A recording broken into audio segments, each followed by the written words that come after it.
नमस्कार, मैं नवीन आप सभी का बहुत बहुत स्वागत करता हूं समसामयिक की घटना चक्र के ऑफिशियल यूट्यूब चैनल पे। और कैसे हैं आप लोग?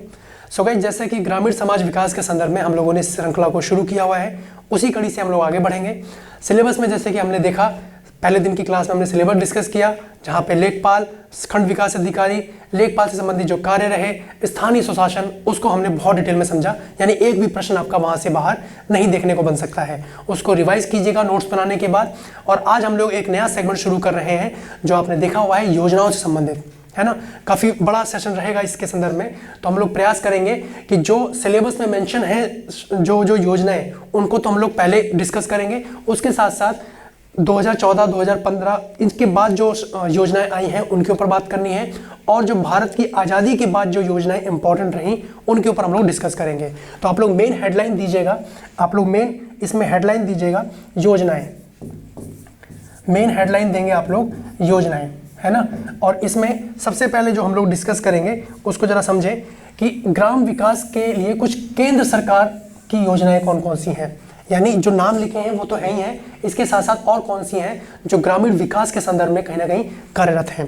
अब जरा ध्यान से समझिए, आदर्श ग्राम योजना, सूखा विकास योजना, और MGNRIGA जिसको आप बोलते हैं मनरेगा। सुना है आप लोगों ने, जिसको बोलते हैं मनरेगा, बहुत इंपॉर्टेंट है गाइस। यहाँ से कहीं ना कहीं प्रीवियस ईयर में भी कई प्रश्न देखने को मिले, और इस बार जैसे कि 2015 में आपकी परीक्षा ये लेखपाल की हुई थी, आप लोग जानते हैं, जहाँ पे चकबंदी लेखपाल, है ना, चकबंदी लेखपाल और राजस्व लेखपाल।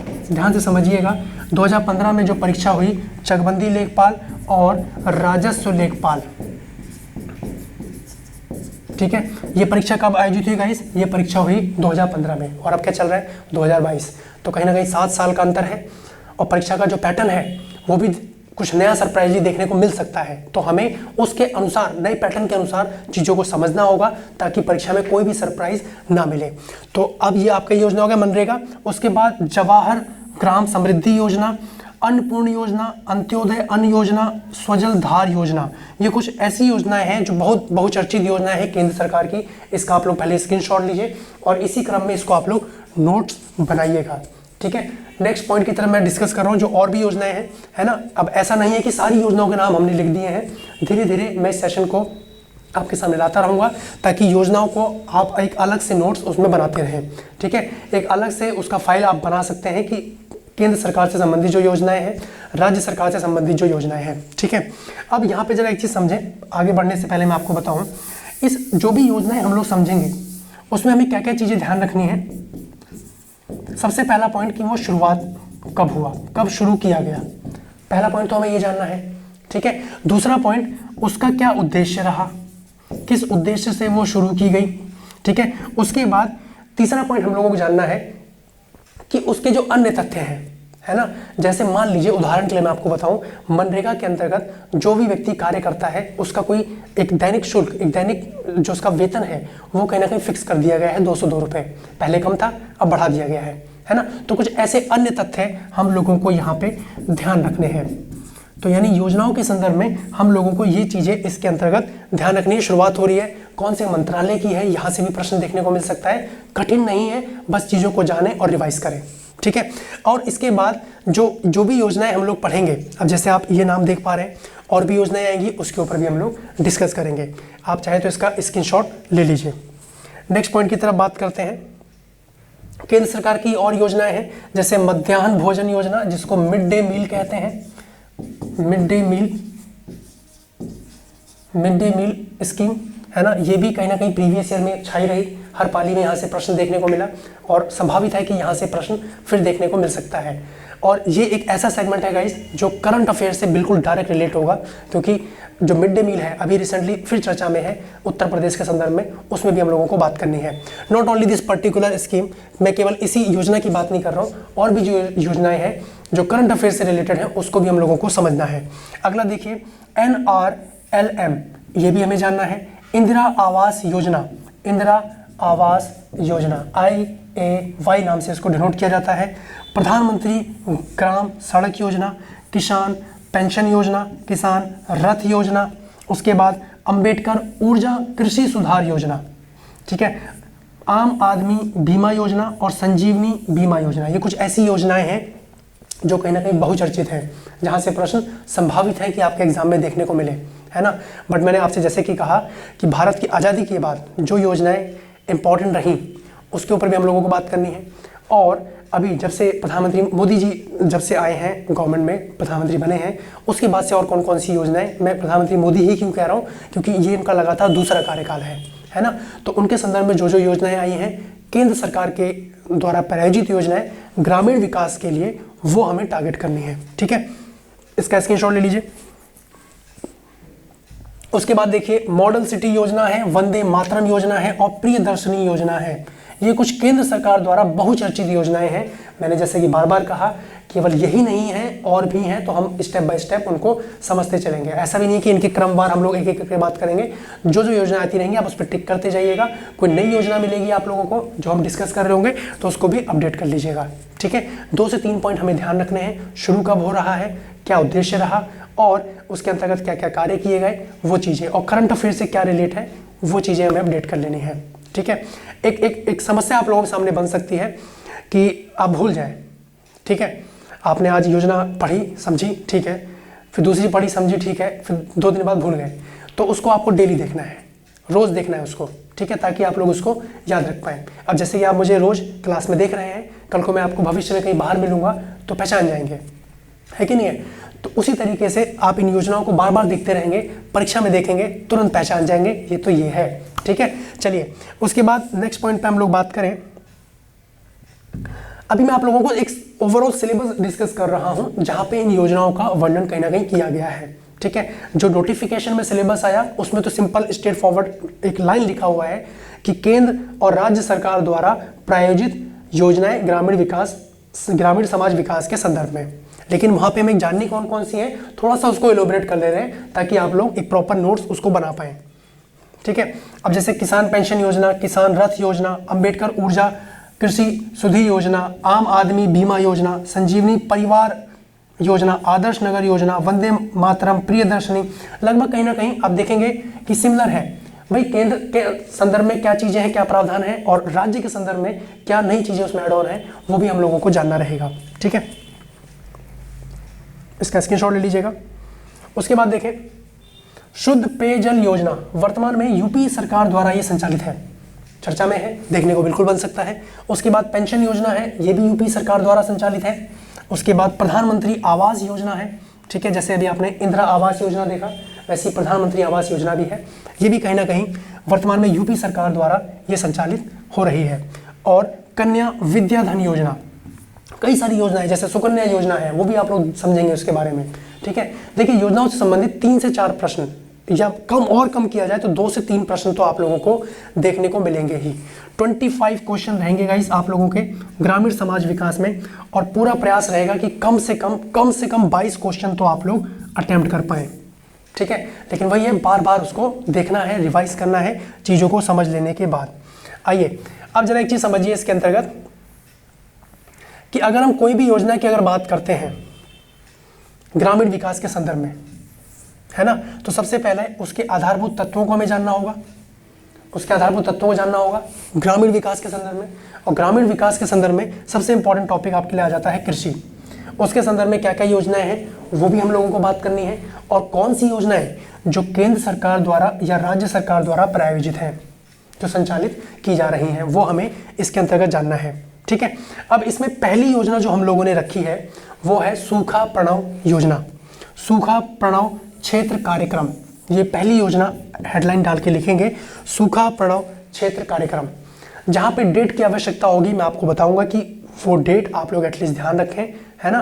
लेकिन जहाँ पे ईयर की आवश्यकता है कि हाँ वो वर्ष आपको पता हो कब वो शुरू की गई, उसके अनुसार आप लोगों को ध्यान रखना है, ठीक है। देखिए सूखा प्रणव क्षेत्र प्रारंभ कब हुआ, 1973 में ये कार्यक्रम शुरू किया गया, है ना।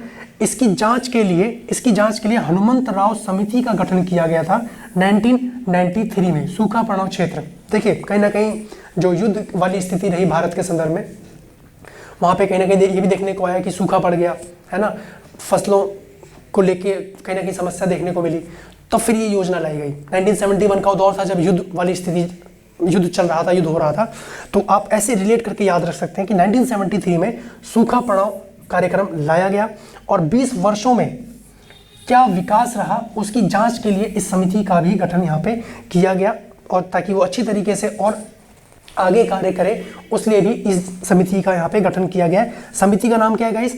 हनुमंतराव समिति। प्रश्न कैसे रहेगा कि हनुमंतराव समिति का संबंध निम्नलिखित में से किस योजना से है? तो सूखा प्रणव योजना, याद रख पाएंगे, है ना। या हनुमंतराव समिति का गठन कब किया गया? 1993। सूखा प्रणव क्षेत्र कार्यक्रम कब अस्तित्व में आया? तो 1973। ऐसे आप लोग इसको याद रख सकते हैं, ठीक है। इसका स्क्रीनशॉट लीजिए, फिर हम लोग सूखा प्रणव क्षेत्र कार्यक्रम के अंतर्गत और बात करते हैं कि हमें क्या क्या इसमें ध्यान रखना है, ठीक है। अब इसमें पॉइंट बना के आपको लिखना है कि यह कार्यक्रम कृषि भूमि में विस्तार व कृषि जोत के आकार को बढ़ाने के लिए प्रारंभ किया गया था। कृषि जोत के आकार को बढ़ाने के लिए और कृषि भूमि में विस्तार करने के लिए सूखा पड़ाव कार्यक्रम लाया गया 1973 में, ठीक है। देखिए, जैसे कि मैंने आपको बताया गाइस कि आपके पास जो प्रश्न रहेंगे वो रहेंगे बिल्कुल फैक्ट। कब शुरू हुआ, कौन सी समिति का संबंध किससे, ये तो हो गया फैक्चुअल प्रश्न। लेकिन परीक्षा हुई थी 2015 में, अब है 2022, यानी आपको परीक्षा में कोई सरप्राइज ना मिले उसके लिए भी आपको तैयार रहना है। उसके लिए इस तरीके के पॉइंट आपको जानने होंगे। अब जैसे ऑप्शन आप लोग देखते हैं, ऑप्शन आप लोग देखते हैं, भाई एक क्वेश्चन देखा, ऑप्शन देखा A B C D, भाई ए में पहला सही है, दूसरा सही है, या तीसरा सही है, या चौथा सही है, इस तरीके का ऑप्शन देखते हैं।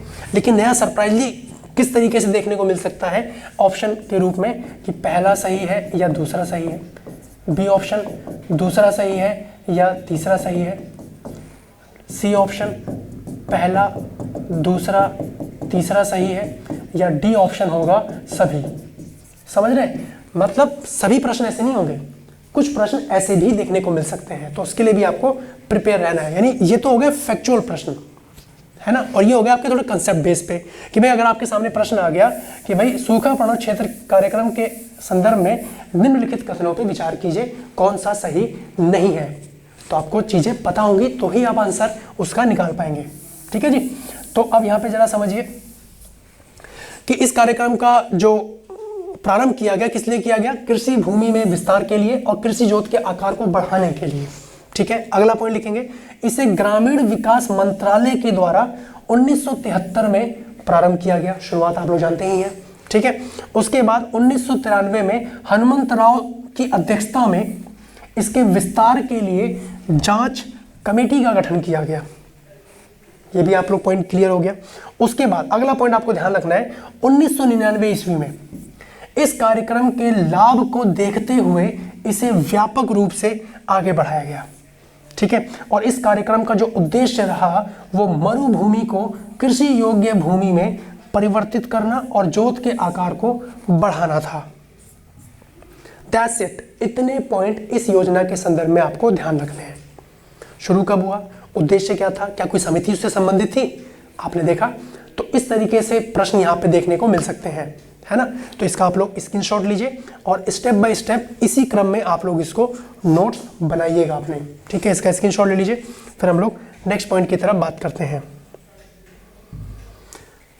वेरी वेरी इंपॉर्टेंट गाइस, इसको तो आप 5 स्टार रेटिंग दे दीजिए, 5 स्टार रेटिंग आप लोग इसको दे दीजिए। योजना का नाम है मनरेगा, मनरेगा योजना गाइस, है ना। पहले सबसे पहला पॉइंट जो आपको इसका फुल फॉर्म याद रखना है, Mahatma Gandhi national rural employment guarantee act, Mahatma Gandhi राष्ट्रीय रोजगार गारंटी अधिनियम। अब जरा एक पॉइंट यहाँ पे समझें आप लोग कि भाई अभी तो हम लोग योजना की बात कर रहे हैं यार, ये तो अधिनियम दे दिया, एक्ट, ये तो अधिनियम बोला जा रहा है। अब जरा एक चीज समझिए कि जो भी योजना होगी, जो भी योजना होगी उसका कोई ना कोई निश्चित अवधि होता है ना, उसकी कोई ना कोई निश्चित अवधि होती है।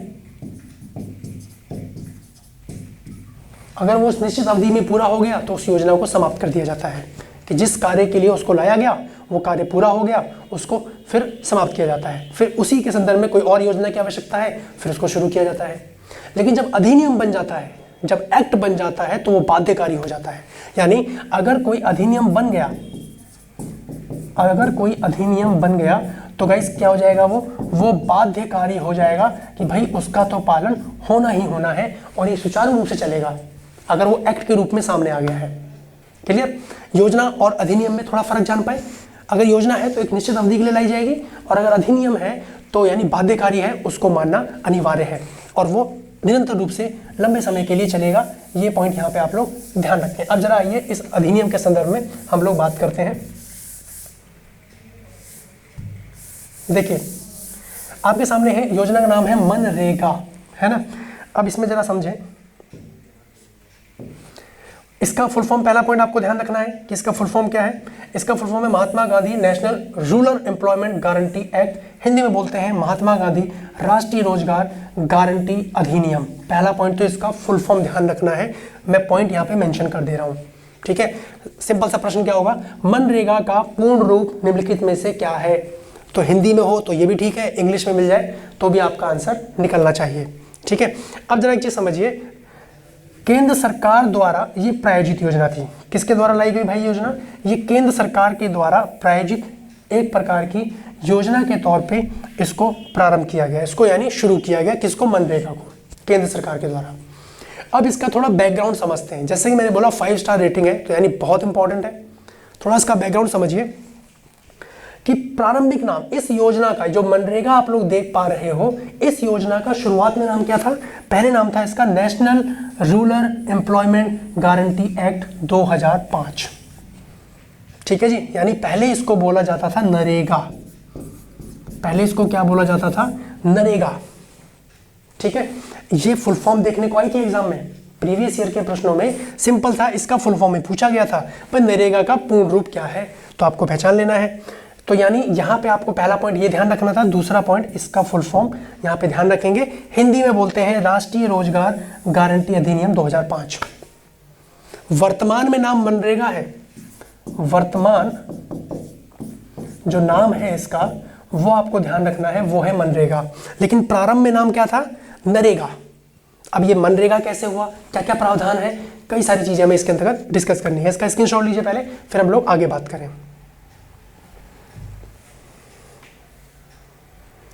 सबसे पहला पॉइंट, जो नरेगा है, जो नरेगा है ये 2005 अधिनियम बना है ना। सबसे पहला पॉइंट, यानी तीसरा पॉइंट मैं मेंशन कर रहा हूं, ये लागू कब हुआ? बिल्कुल शॉर्ट में ऐसे ही लिखेंगे आप लोग। लागू हुआ भाई 2 फरवरी 2006 में। कब लागू हुआ? 2 फरवरी 2006 में। और 2006 में ही उत्तर प्रदेश, 2006 में ही उत्तर प्रदेश में लागू हुआ, उत्तर प्रदेश में लागू हुआ। 2006 में भी उत्तर प्रदेश में लागू हुआ। सिंपल सा ये प्रश्न भी एग्जाम में देखने को बना था। अच्छा, अब लागू हुआ 2 फरवरी 2006 में, कहाँ हुआ? आंध्र प्रदेश। अगर जिला पूछे, सॉरी स्टेट, राज्य पूछे तो आंध्र प्रदेश। आंध्र प्रदेश में अगर जिला पूछ ले कि भाई आंध्र प्रदेश में नरेगा को कहाँ लागू किया गया, तो आपको ध्यान रखना है अनंतपुर जिला। कौन सा है भाई? अनंतपुर जिला, ठीक है जी। जैसे हमने पढ़ा था स्थानीय सुशासन, पंचायती राज व्यवस्था को सर्वप्रथम किस राज्य में लागू किया गया था? याद कीजिए, मध्य प्रदेश, है ना। ऐसे ही आपसे नरेगा के बारे में पूछा जा रहा है कि भाई ये लागू कहाँ हुआ, तो आपको ध्यान रखना है आंध्र प्रदेश के अनंतपुर जिले में। योजना, जैसे मैंने आपको बताया, योजना की एक निश्चित अवधि होती है, और अधिनियम, अगर कोई अधिनियम है तो वो बाध्यता भरा होता है, यानी बाध्यकारी होता है, लॉन्ग टर्म के लिए होता है। अब जब ये बन रहा है, उस समय प्रधानमंत्री हैं भारत के मनमोहन सिंह। चौथा पॉइंट ये ध्यान रखेंगे कि नरेगा के आने के दौरान भारत के प्रधानमंत्री कौन रहे? डॉक्टर मनमोहन सिंह, ठीक है, प्रधानमंत्री रहे। अब इस योजना का उद्देश्य क्या था? जरा एक चीज समझिए, ये योजना लाई क्यों गई?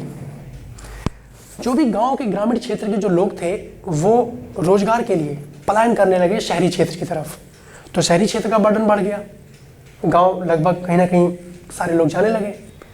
तो क्यों सरकार ने सोचा क्यों ना हम ऐसी स्कीम लाए कि वहीं उनके क्षेत्र में उनको रोजगार मिल जाए। भाई रोजगार के लिए ही तो वो आ रहे हैं, तो अगर उनको वही क्षेत्र में वही रोजगार मिल जाएगा तो कहीं ना कहीं शहर में जो बर्डन, जो बोझ बढ़ता जा रहा है वो भी बैलेंस रहेगा। तब इसको लाया गया। इसको ये इसलिए भी लाया गया कि ताकि लोगों को काम के बदले अनाज मिल सके। यानी जब ये लाया गया, अस्तित्व में आया, तो ध्यान समझिए इसका उद्देश्य क्या था। पांचवा पॉइंट नोट करेंगे, पांचवा पॉइंट बना के। सबसे पहला एक रोजगार की गारंटी थी कि भाई इसमें आपको रोजगार मिलेगा ही मिलेगा, और 100% अभी भी है। कोई भी व्यक्ति चला जाए मनरेगा में, उसको रोजगार मिल ही जाएगा, 100% मिलेगा, है ना, कोई ना कोई रोजगार उसमें उसको मिलेगा। अब इसमें क्या गारंटी थी वो समझिए। प्रत्येक नागरिक को 100 दिन का निश्चित रोजगार, 100 दिन, ये आंकड़ा ध्यान रखेंगे। यानी उद्देश्य में आप पहला पॉइंट ध्यान रखेंगे, प्रत्येक नागरिक को निश्चित रोजगार कितने दिन का, 100 दिन का। बहुत इंपॉर्टेंट है, इसलिए मैं इसको बहुत धीरे धीरे बता रहा हूँ गाइस, एक भी पॉइंट स्किप नहीं करना है। इसका उद्देश्य क्या था, गारंटी रहेगी भैया 100 दिन का निश्चित रोजगार दिया जाएगा। उसके बाद क्या प्रतिफल था, रोजगार मिलेगा, उसमें क्या मिलेगा आपको, काम के बदले अनाज। आप काम कीजिए, आप अनाज के लिए ही तो रोजगार पाना चाह रहे थे, अपने क्षेत्र को छोड़ के बाहर आ रहे थे। स्टार्टिंग में क्या बोला गया कि काम के बदले अनाज दिया जाएगा, 2008 तक ये चला। फिर मामला सामने आया कि भाई हम तो किसान हैं, हम तो अनाज खुद ही उपजा रहे हैं, तो हमें अनाज की आवश्यकता नहीं है, अब हमें पैसों की आवश्यकता है, क्योंकि सारे और भी कई सारे कार्य हैं जो हमें निपटाने हैं। मतलब इस तरीके के तर्क वितर्क सामने आए। तो पहले इसका स्क्रीनशॉट लीजिए, फिर हम आगे बात करते हैं। डॉक्टर मनमोहन सिंह प्रधानमंत्री थे उस दौरान। क्या उद्देश्य था, गारंटी थी 100 दिन का रोजगार, प्रतिफल क्या था, काम के बदले अनाज। ठीक है, नेक्स्ट पॉइंट पे बात करते हैं। जैसे मैंने आपको बताया कि गांव से शहरों की ओर पलायन कर रहे मजदूरों को उनके क्षेत्र में रोजगार देने के लिए ये योजना लाई गई। ये योजना क्यों लाई गई, ताकि गांव के लोगों को वहीं रोजगार दे दिया जाए, है ना। उसके बाद अब इंपॉर्टेंट पॉइंट आपको ध्यान रखना है, जो भी नेक्स्ट पॉइंट होगा उसको आप नंबर डाल के मेंशन करेंगे कि 2009 में इसमें महात्मा गांधी शब्द जोड़ा गया। 2009 में महात्मा गांधी शब्द जोड़ा गया, तब इसका नाम क्या बन गया, महात्मा गांधी राष्ट्रीय ग्रामीण रोजगार गारंटी अधिनियम। यानी नरेगा से मनरेगा कब बना, नरेगा से मनरेगा कब बना, वर्ष 2009 में। ये आपको ध्यान रखना है, नरेगा से मनरेगा कब बना है, वर्ष 2009 में। ठीक है जी। और सबसे इंपॉर्टेंट प्रश्न करंट अफेयर का गाइस, करंट अफेयर का सबसे इंपॉर्टेंट प्रश्न बन सकता है यहां से। जैसे कि कोरोना महामारी से कहीं ना कहीं हर व्यक्ति परेशान रहा है, और हर परिवार कहीं ना कहीं आपने देखा। लॉकडाउन के दौरान सबसे ज़्यादा रोजगार देने वाला राज्य, मनरेगा में लॉकडाउन के दौरान सबसे ज़्यादा रोजगार देने वाला जो राज्य है वो है गाइस उत्तर प्रदेश। सबसे ज़्यादा रोजगार देने वाला। और कितना वेतन, वो इंपॉर्टेंट रहेगा, 202 रुपये। कितना वेतन है भाई, 202 रुपये है। ये पॉइंट आपको यहाँ पे ध्यान रखना है। क्लियर है यहाँ तक। यानी लॉकडाउन के दौरान सबसे ज़्यादा रोजगार देने वाला मनरेगा में भारत का कौन सा राज्य है, उत्तर प्रदेश। करंट अफेयर का पॉइंट जो भी इसमें कनेक्ट होगा वो हम कनेक्ट करते हुए चलेंगे। ठीक है जी, इसका स्क्रीनशॉट लीजिए, ये पॉइंट आपको यहाँ पे ध्यान रखने हैं। जो भी नेक्स्ट पॉइंट आपका नंबर बन रहा हो उसका नाम डाल के पॉइंट वाइज आपको नोट करना है। इस योजना का एक भी पॉइंट, यानी ऐसे ही और भी जो योजनाएं हैं जो मेरे अनुभव के अनुसार जो मुझे लगेगा आपके एग्जाम के लिए इंपॉर्टेंट है, उसको आपको छोड़ना नहीं है। ठीक है, चलिए नेक्स्ट पॉइंट की तरफ बात कर रहे हैं। इसका स्क्रीनशॉट ले लीजिए। अब वही जो हमने डिस्कस किया कि गांव से शहरों की ओर हो रहे पलायन को रोकने के लिए इस अधिनियम को केंद्र सरकार द्वारा लागू किया गया, यानी नरेगा बनाया गया, है ना। इस योजना का प्रारंभिक नामकरण राष्ट्रीय ग्रामीण रोजगार गारंटी अधिनियम के रूप में वर्ष 2005 में किया गया। ये पॉइंट आप जान रहे हैं, ठीक है। और वर्ष 2009 में इस योजना में महात्मा गांधी शब्द को जोड़ दिया गया, और जिससे इसका नाम क्या हो गया, महात्मा गांधी राष्ट्रीय ग्रामीण रोजगार अधिनियम गारंटी अधिनियम, ये आपका हो गया। अब जैसे कि मैंने आपको बताया कि 2006 में, सबसे पहले 2006 में आंध्र प्रदेश के अनंतपुर जिले से इसको प्रारंभ किया गया, है ना।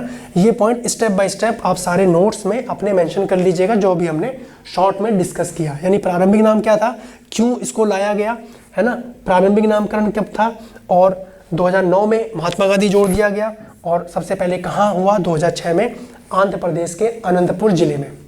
क्लियर है यहाँ तक के पॉइंट। नेक्स्ट पॉइंट की तरफ मूव कर रहे हैं।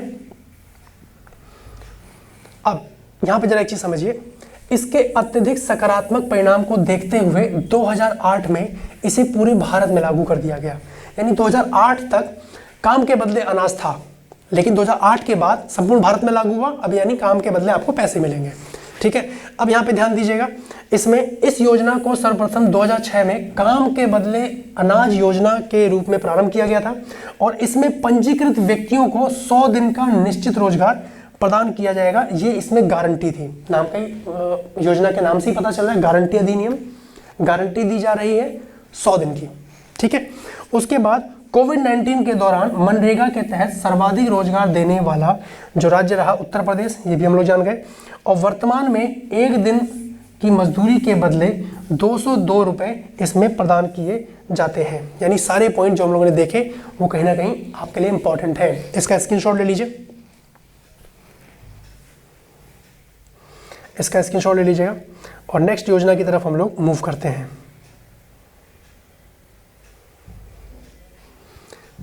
ठीक है, दो योजना हम लोगों ने समझी, सूखा प्रणव योजना और मनरेगा। दोनों योजनाएं कहीं ना कहीं इंपॉर्टेंट है। 1973 में सूखा प्रणव योजना आई और मनरेगा आपकी 2009 में बन गई नरेगा से। नरेगा जो कि 2005 में अधिनियम में बनी, लागू हुई 2006 में आंध्र प्रदेश के अनंतपुर जिले में। ठीक है, ऐसे बाबा रिवाइज करेंगे आपको याद हो जाएगा, परेशान होने की आवश्यकता नहीं है। जो तीसरी योजना है गाइस वो है आजीविका ग्रामीण एक्सप्रेस योजना। कौन सी है? आजीविका ग्रामीण एक्सप्रेस योजना। सबसे पहली बात करें इसका प्रारंभ कब हो रहा है तो 2017 में। पहला पॉइंट, इसका प्रारंभ कब हुआ? 2017 में एक एनजीओ के रूप में इसको शुरू किया गया आजीविका ग्रामीण एक्सप्रेस योजना को।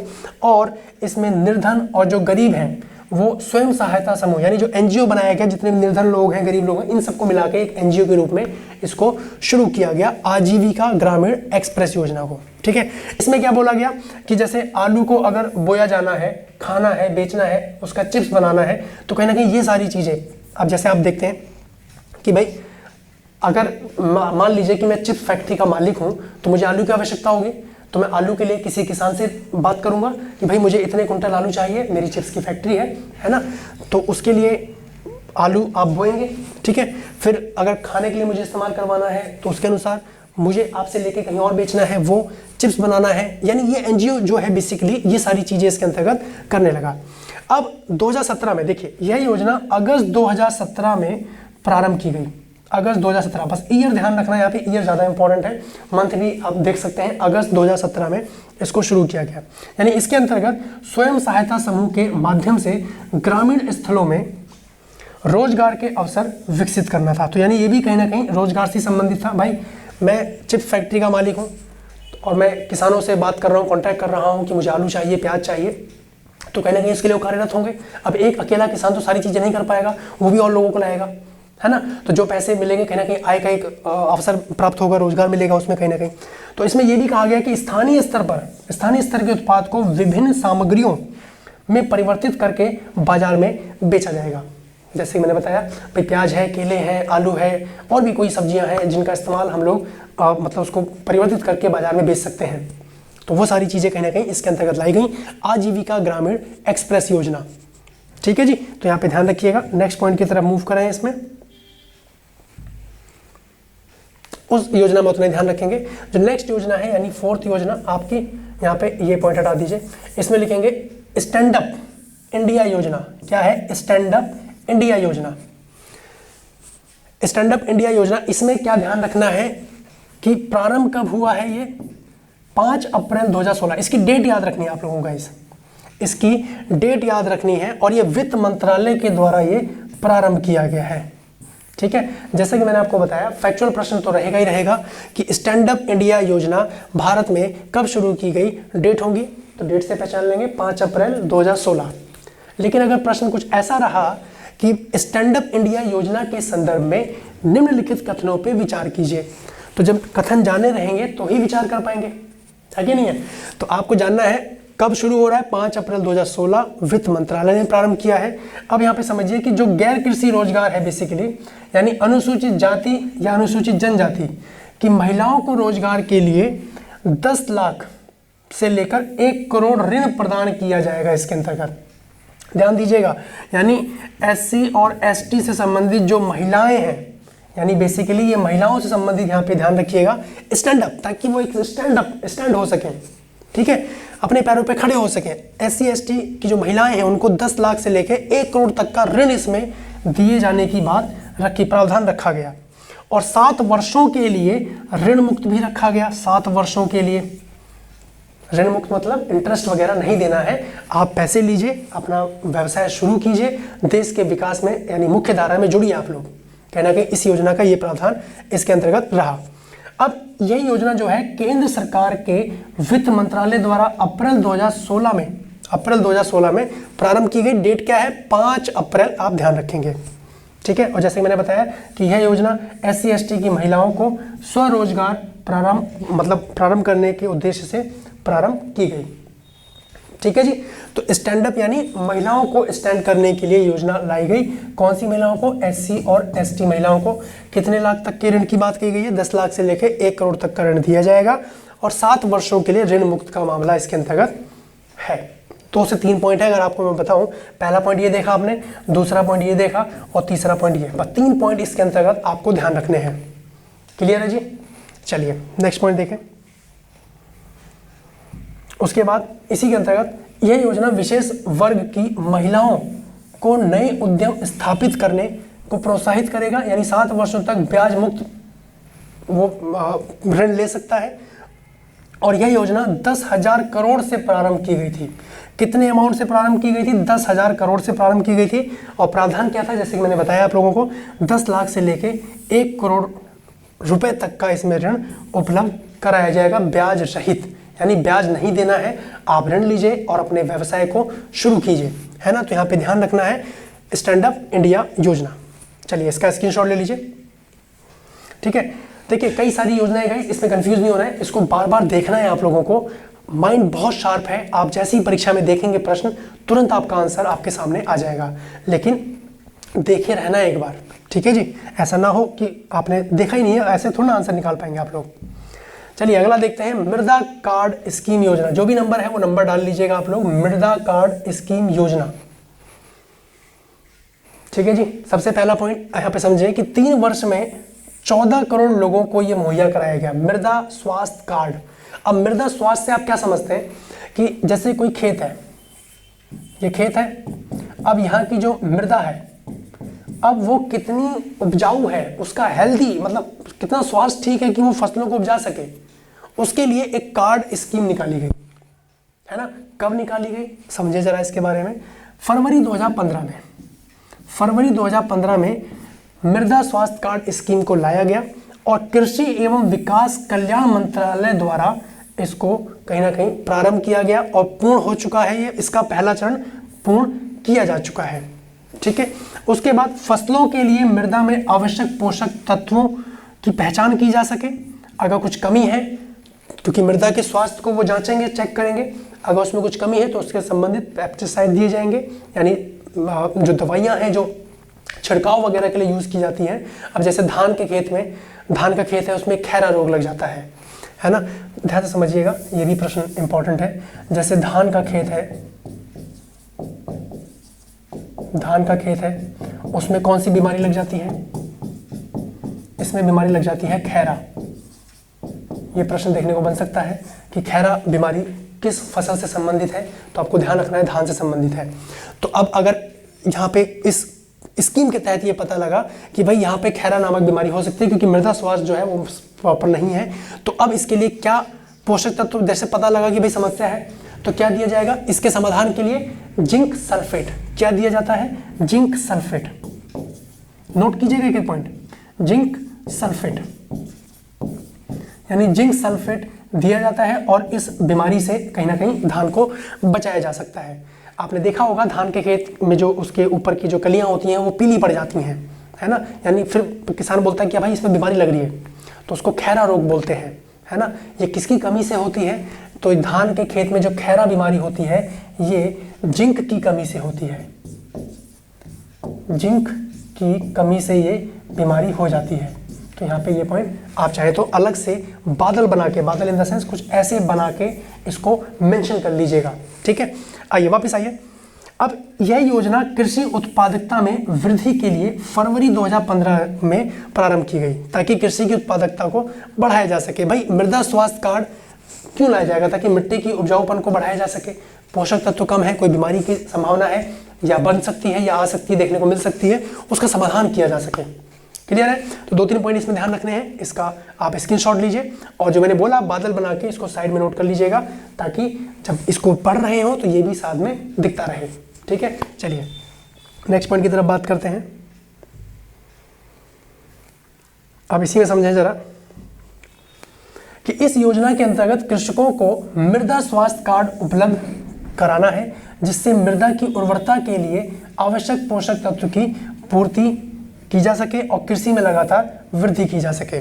इस पॉइंट को भी नोट कीजिएगा। आप नोट्स बना रहे हैं अपने, है ना, प्रॉपर। मैं उम्मीद कर रहा हूँ आप लोग नोट्स बना रहे हैं। इसको लिखिएगा एक एक पॉइंट। उसके बाद लिखें, इसके अंतर्गत अभी तक 3 वर्षों में 14 करोड़ कृषकों को मृदा स्वास्थ्य कार्ड प्रदान किया जा चुका है। जब एक प्रश्न रहेगा कि निम्नलिखित कथनों पर विचार कीजिए, तो ऐसे ही कथनों पर विचार करना हो सकता है। कुछ इंपॉर्टेंट पॉइंट्स हैं जो उस प्रश्न के रूप में देखने को मिल सकते हैं, जो आपको ध्यान रखने हैं कि इसके अंतर्गत अभी तक 3 वर्षों में 14 करोड़ कृषकों को मृदा स्वास्थ्य कार्ड प्रदान किया जा चुका है। क्लियर है जी? यहाँ तक इसका स्क्रीनशॉट लीजिए आप लोग। फिर नेक्स्ट पॉइंट की तरफ हम लोग मूव करते हैं। अगली जो भी योजना है उसका काउंटिंग आप लोग सीक्वेंसली डालेंगे। अगला है स्वच्छ भारत मिशन। ठीक है जी, स्वच्छ भारत मिशन, इसके अंतर्गत ध्यान रखेंगे। ये भी कहीं ना कहीं चर्चा में रहता है। और अब इसके बारे में जरा समझें कि 2 अक्टूबर 2014 को ये शुरू किया गया पहला पॉइंट। स्वच्छ भारत मिशन, महात्मा गांधी जी का जन्म है 2 अक्टूबर, है ना। 2014 में नरेंद्र मोदी जी की सरकार आई, प्रधानमंत्री बन के आए वो, और ये लगातार उनका दूसरा कार्यकाल है। तो जैसे मैंने बताया 2014 से तो इम्पोर्टेंट है ही है योजनाएं, उससे पहले जो है वो भी हम लोग देख रहे हैं। ठीक है, तो अब जो स्वच्छ भारत मिशन है, इसके अंतर्गत ये किसके मंत्रालय के द्वारा शुरू किया गया? पेयजल एवं स्वच्छता मंत्रालय। दूसरा पॉइंट ध्यान रखेंगे इसमें, किसके द्वारा शुरू किया गया है? पेयजल एवं स्वच्छता मंत्रालय। क्लियर है? अब समझिए इसका मूल उद्देश्य क्या था। इसका मूल उद्देश्य क्या था कि स्वच्छता को आदत के रूप में विकसित करना और राज्य एवं इनकी इकाइयों के द्वारा नागरिकों को ताकि स्वच्छता की आदत रहे, स्वच्छ रखें। जैसे आप देखते हैं कि जब 2 अक्टूबर रहता है तो उस दिन कई बार आपने देखा होगा प्रधानमंत्री मोदी जी स्वयं झाड़ू लगाने लगते हैं, सफाई का अभियान चलाने लगते हैं। अन्य नेता जो हैं वो भी कहीं ना कहीं ये कार्यक्रम करते हैं, है ना। तो कहीं ना कहीं वही है कि नागरिकों को ये आदत लगाना कि भाई आप स्वच्छ रहिए। आप लोग अपने घर को स्वच्छ रखते हैं, आप लोग जहाँ जॉब करते हैं, जहाँ जो भी कार्यस्थल है, पढ़ाई करते हैं, उस स्थान को भी स्वच्छ रखते हैं, है ना। तभी तो कहीं ना कहीं बरकत देखने को मिलती है उसमें। आइए अब यहाँ पे देखिए, स्वच्छता सर्वेक्षण जो हुआ उसमें प्रथम स्थान, अब ये इंपॉर्टेंट पॉइंट है, स्वच्छता सर्वेक्षण में प्रथम स्थान पे रहा है इंदौर। ठीक है, प्रथम स्थान पे कौन रहा? इंदौर। जैसे मैंने बताया कि 2 अक्टूबर 2014 को ये शुरू हुआ, यानी इस योजना को गांधी जी के जन्म दिवस पर 2 अक्टूबर 2014 को प्रारंभ किया गया। जैसे मैं बोल रहा हूँ वैसे ही नोट कीजिएगा। और इस अभियान का उद्देश्य जनता में स्वच्छता की आदत का विकास करना था। ये हमने कुछ शॉर्ट में समझा, अब आप ये प्रॉपर नोट्स के रूप में इसको नोट्स फॉर्म में नोट कर रहे हैं। ठीक है, उसके बाद देखें, इस अभियान के एक भाग के रूप में स्वच्छता सर्वेक्षण को प्रारंभ किया गया था, जहां पे पहला स्थान इंदौर को दिया गया। स्वच्छता सर्वेक्षण अलग से हम समझ रहे होंगे, जहां से प्रश्न देखने को बन सकता है। ठीक है, चलिए नेक्स्ट पॉइंट की तरफ मूव करते हैं, नेक्स्ट योजना की तरफ। जो भी काउंटिंग बन रही हो उसको अपडेट कर लीजिएगा। अगला है जल मार्ग विकास परियोजना। जल मार्ग, जैसे आप लोग देखते हैं रेलवे मार्ग, है ना, सड़क मार्ग। भारत में सबसे लंबा सड़क मार्ग कौन सा है ना। जैसे आप लोग देखते हैं, अगर मैं एक रफली डायग्राम बना रहा हूं भारत का, एक रफली डायग्राम बना रहा हूं, पहले कुछ इस तरह, यहाँ अमृतसर से लेके कन्याकुमारी तक आता था, तो ऐसे बोला जाता था 7, भाई 7 बन रहा है। तो पहले नेशनल हाईवे 7 था, अमृतसर से लेके कन्याकुमारी तक। भारत का सबसे लंबा राष्ट्रीय राजमार्ग नेशनल हाईवे, है ना, ध्यान से समझिएगा। पहले भी राष्ट्रीय राजमार्ग, यानी पहले कौन था? National highway 27। अब यहाँ पे एक पॉइंट आप मेंशन कर लेंगे, वर्तमान में लिखेंगे, वर्तमान में नेशनल हाईवे 24 सबसे लंबा राष्ट्रीय राजमार्ग है, जम्मू कश्मीर से लेके कन्याकुमारी तक। कहाँ से? जम्मू कश्मीर से लेके कन्याकुमारी तक। ये बादल बना के नोट कीजिएगा अलग से। ठीक है जी, जम्मू कश्मीर से लेकर कन्याकुमारी तक ये सबसे लंबा राष्ट्रीय नेशनल हाईवे राष्ट्रीय राजमार्ग है। इससे पहले कौन था? नेशनल हाईवे 7, कहां से? अमृतसर से लेके कन्याकुमारी तक। ठीक है जी, इसको ध्यान रखिएगा। अब वापस आइए जलमार्ग। अब जलमार्ग के ऊपर बात कर रहे हैं, जलमार्ग के ऊपर हम लोग बात कर लेते हैं।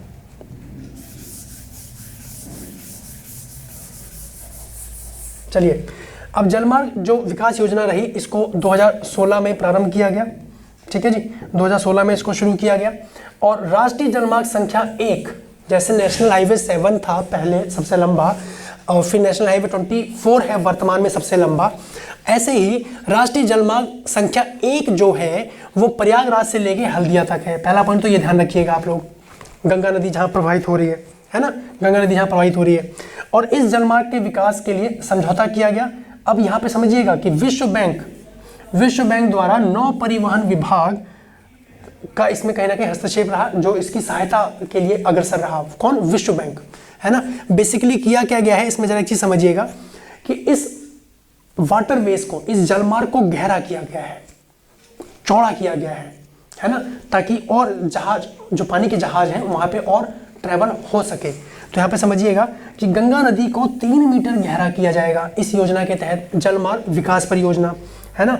अभी वर्तमान में 30% काम तो इसका हो गया है, लेकिन 70% अभी बाकी है। तो यानी ये कार्यरत योजना है, यहाँ से देखने को मिल सकता है। शुरू कब हुई है? 2016 में, अभी कार्य चल रहा है। ठीक है, और इस परियोजना को मार्च 2016 में प्रारंभ किया गया था, ये हम लोग जान गए। इसका स्क्रीनशॉट लीजिए, और जो पॉइंट मैंने आपको एडिशनल बताए हैं उसको बादल बना के नोट कीजिएगा। बादल मतलब जो आप मेन हेडलाइन के साथ में लिख रहे हैं, ऐसे बादल बना के इसको अलग से नोट कर लीजिएगा। ठीक है जी, ताकि आपको ध्यान रहे। नेशनल हाईवे 7 कहाँ से कहाँ तक, फिर वर्तमान में कौन है? नेशनल हाईवे 24 कहाँ से कहाँ तक, इस तरीके से पॉइंट आप लोग ध्यान रखेंगे। और